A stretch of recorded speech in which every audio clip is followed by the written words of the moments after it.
नमस्कार दोस्तों, कैसे हो आप सारे लोग। आशा करते हैं हम जो जहाँ पर भी हैं अपने अपने कर्तव्यों को सच्चाई के साथ और प्यार के साथ निभाने की जी तोड़ कोशिश किए जा रहे हैं, है ना।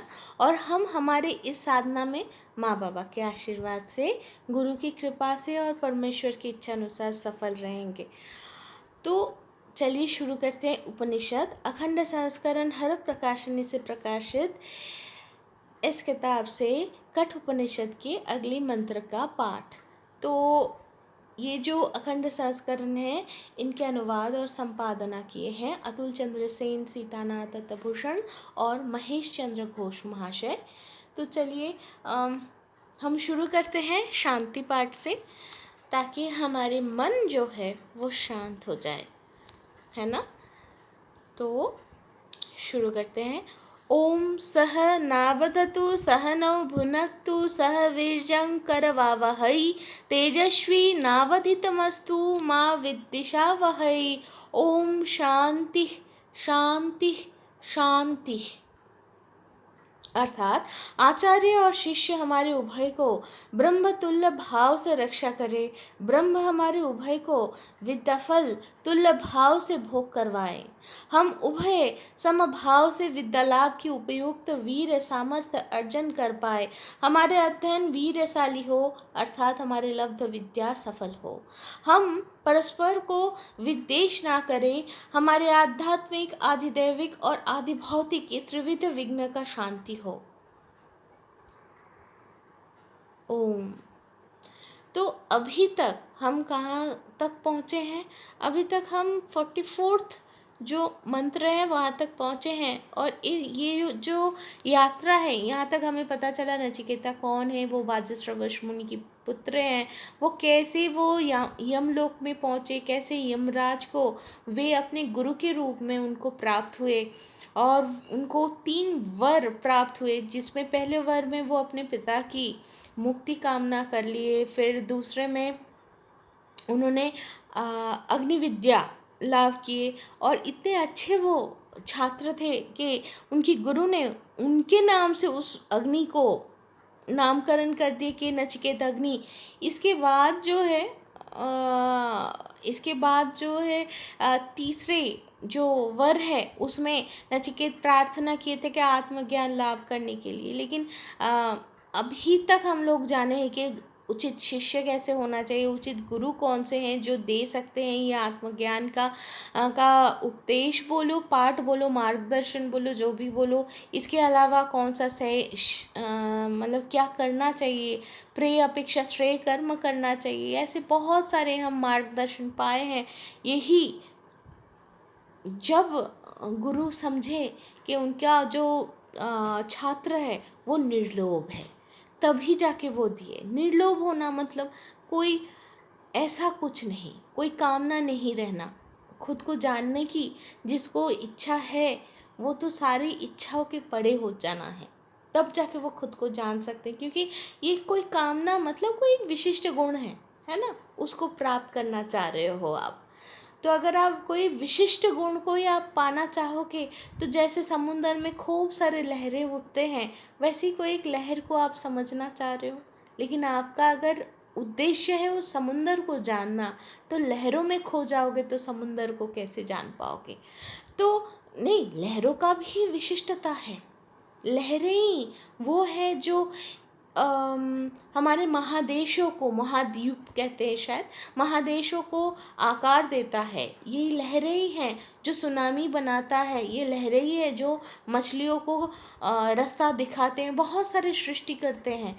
लेकिन अगर लहरों में ही उलझ जाएंगे तो सागर को, समुंदर को कैसे हम जान पाएंगे। तो महासागर, नहीं, मुझे बहुत अच्छा लगता है ये नाम सागर। तो इस सागर को कैसे हम जानेंगे। तो फिर क्या हुआ, तो ऐसे ही परंपरा में चलता रहा, एक एक करके उपदेश मिलता रहा घटना परंपरा में। और हम 44th जो मंत्र है, जो लास्ट एपिसोड में हमने सुने थे, उसको एक बार फिर से याद करते हैं, क्योंकि उसको ही हमें अभी फोकल पॉइंट बना के आगे बढ़ना है। तो क्या था, सर्वे वेदा जत पदमामन्ति तपांसि सर्वाणि च जद वदन्ति यदिच्छन्तो ब्रह्मचर्यं चरन्ति तत्ते पदं संग्रहेण ब्रवीमो मीते तत्। अर्थात क्या है? बोला जा रहा है कि नचिकेता के प्रश्न को सुन के यमराज पहले ही परमात्मा के वाचक और प्रतीक जो है ओम जो है उसकी ही व्याख्या करना आरंभ कर दिए। क्योंकि पहले अगर स्वरूप समझाने की कोशिश करेंगे, कोशिश ना करके वो प्रतीक द्वारा समझाने की कोशिश करते हैं तो सहजता से हम समझ पाते हैं। यहाँ पर ओम इस अक्षर को वेद ब्रह्म दृष्टि मतलब इस अक्षर में ब्रह्म को देखने की बात बोला गया है। समुदय तपस्या में जिनकी मनन है वही, मतलब जिसको हम मनन करते हैं, जिनको हम सोचते हैं, कल्पना की कोशिश करते हैं, वही ओंकार वाच्य ब्रह्म है। मतलब ओंकार से जिसको हम बोल रहे हैं वो ब्रह्म है, नहीं तो ब्रह्म को हम बोल कैसे सकते हैं। तो वेदांत में तपस्या मतलब मनन प्रधान होता है। वहाँ पर आपको अपने मन जो सबसे चंचल है, जिसका गति रोशनी के गति से भी ज़्यादा गतिशील है, जो वेगवान है, उसको स्थिर करके हमें सोचना होता है। मतलब जो इतना एनर्जी है जिसमें। तो और क्या है, जो तपस्या के साथ ब्रह्म के मनन जुड़ा हुआ नहीं है वो तपस्या वेदांत के अनुसार समुचित नहीं है। मतलब जो ओंकार को, जो आप जिसमें आप ब्रह्म को नहीं सोच रहे हो, वो तपस्या कहने के लायक ही नहीं है। तो वेद में सत्यम ज्ञानम अनंतम ऐसे ही विभिन्न पद द्वारा ब्रह्म के स्वरूप को कीर्तन किया गया है। ओम अति संक्षेप में इन सारे स्वरूपवाचक पद के अर्थ को प्रकाश करते हैं। यानी कि ओम शब्द ब्रह्म स्वरूप की संक्षिप्त वाचक, आप लोग कैसे बोलते हो, वाचक, हाँ, संक्षिप्त वाचक व अर्थ प्रकाशक है। ओंकार ब्रह्म के ही वाचक व ज्ञापक बोलकर उसको शब्द ब्रह्म कहा गया है। संयमी जो है इसी ओंकार वाच्य ब्रह्म पद लाभ करने के निमित्त ही गुरु गृह में वास वीर्य धारण प्रभृति कठोर ब्रह्मचर्य का अनुष्ठान करते हैं। तो ये जो व्याख्या दिया गया है 44, तो ये जो मंत्र है, यहाँ पर एक छोटी सी बात, मतलब मैं जैसे अपने हिसाब से समझने की कोशिश किया है। चलिए हम एक शब्द बोलते हैं, रेखा। इस शब्द से हम क्या समझें? रेखा, अगर हम इसका संज्ञा ज्ञापन करना चाहें तो हम कह सकते हैं कि रेखा एक ऐसा आकार है जो एकमात्रिक है। भाई बहुत कुछ बोल दिया, चलो इस रेखा को थोड़ा सरल बना लेते हैं। सरल रेखा क्या है? तो सरल रेखा क्या है? दो बिंदु को जोड़ने से जो एकमात्रिक जो एक आकार गठित होता है उसी को हम कहते हैं सरल रेखा। भैया इतना बड़ा चढ़ा हाऊं माऊं खाऊं, इतना कुछ बोलने से बेटर है एक मैंने रेखा बना दिया और हमें समझ में आ गया रेखा क्या है। सरल रेखा क्या है? जो सीधी लाइन चलती है ना। लाइन तो अंग्रेजी शब्द है। एक शब्द को समझने के लिए दूसरे शब्द को हम तभी व्यवहार में ला सकते हैं जब दोनों का ही संज्ञा हमारे दिमाग में प्रस्तुत हो, हम पहले से समझते हैं उसको। तो अगर हम ऐसे आंखों से देख लिए तो वो आसानी होता है। इसीलिए ब्रह्म क्या है इसको समझाने से पहले उसका एक प्रतीक हमने डाल दिया जिसको हम कहते हैं ओंकार। ये ब्रह्मवाचक है। ये क्या है? ये ब्रह्मवाचक है। तो चलिए आगे बढ़ते हैं। एतद्देवाक्षरं ब्रह्म एतद्धेवाक्षरं परम एतद्देवाक्षरं ज्ञात्वा जो यदिच्छति तस्य तत्। अर्थात क्या है, अर्थ क्या है, ये जो अक्षर है ओंकार सर्वगत ब्रह्म, यही अक्षर ओंकार सर्वातीत ब्रह्म, और यही अक्षर ओंकार को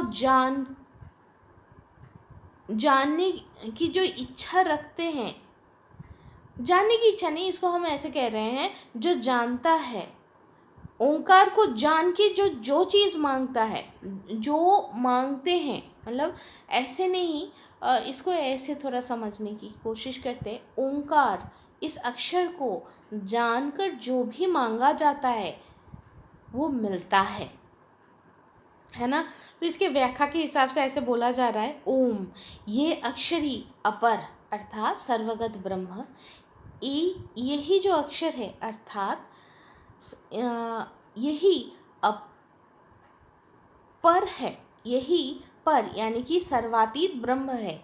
ओंकार ब्रह्म के ये जो उभयविद भाव को ही ज्ञापना करता है, मतलब प्रकाशित करता है।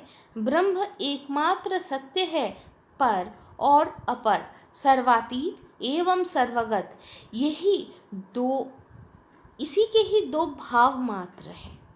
जो सर्वगत वही सर्वातीत है। ओंकार ब्रह्म के उभयविद भाव को ही ज्ञापना करता है। इसलिए ओंकार के तत्व को जानने के लिए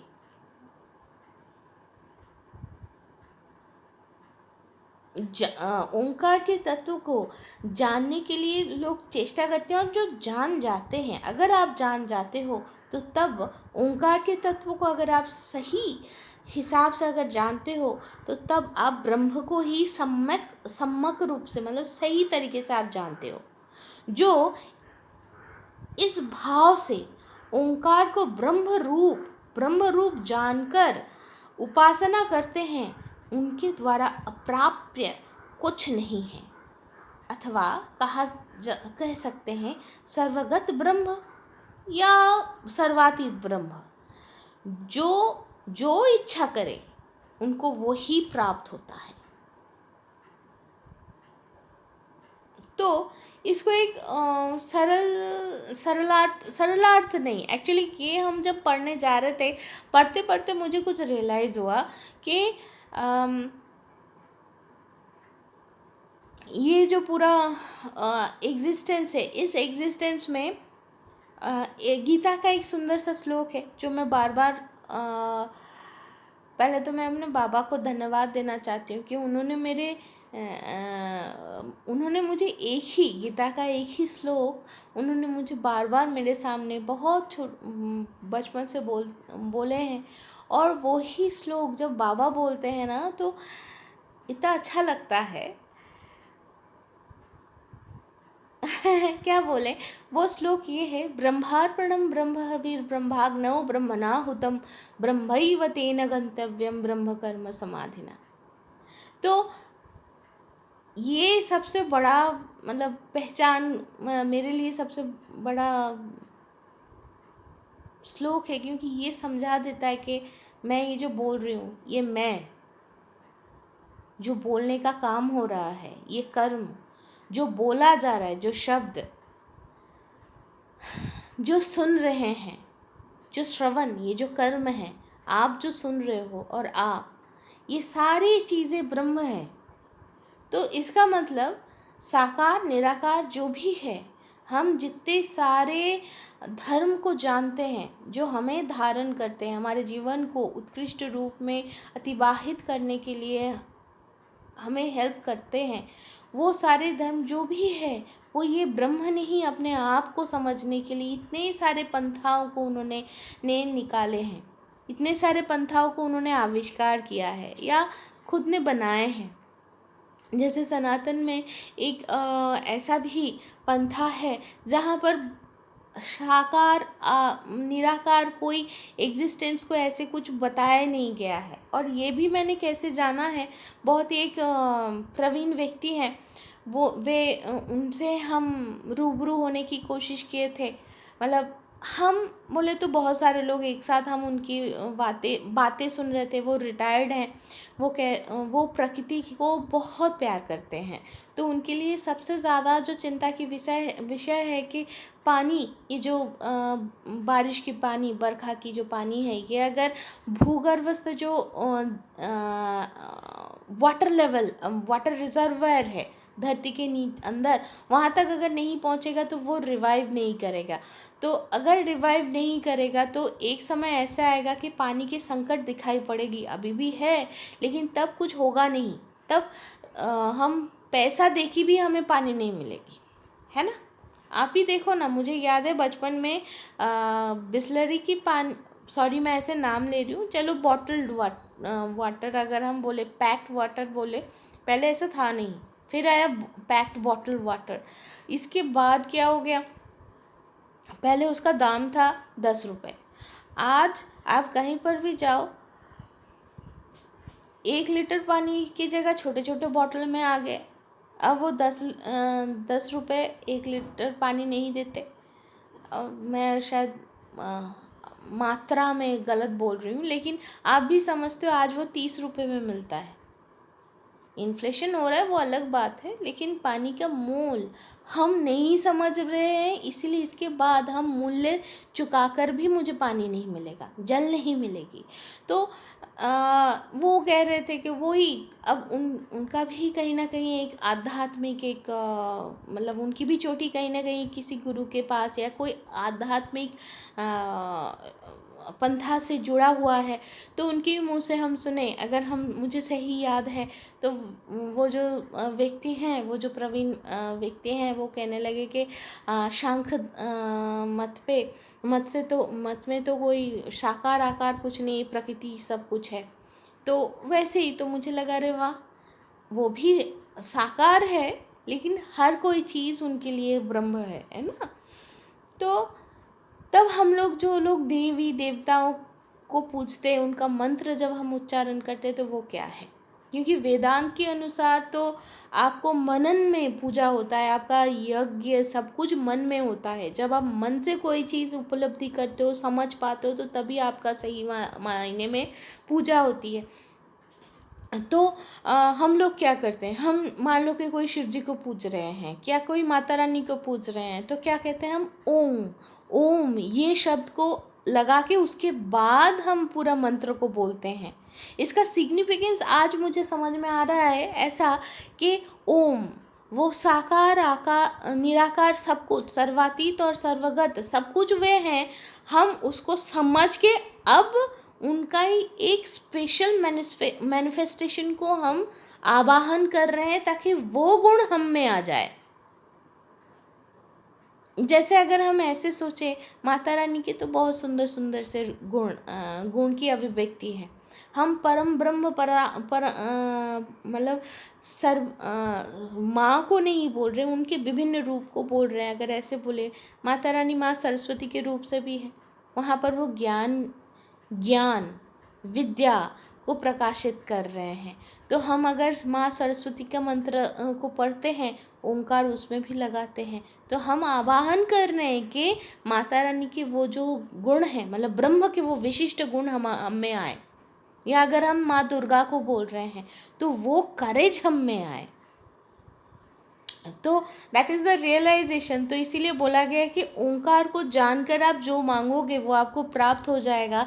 बोले तो साकार आकार कोई विशिष्ट गुण आपको चाहिए तो आपके पास आ जाएगा। तो आज का उपलब्धि तो यहाँ तक ही है।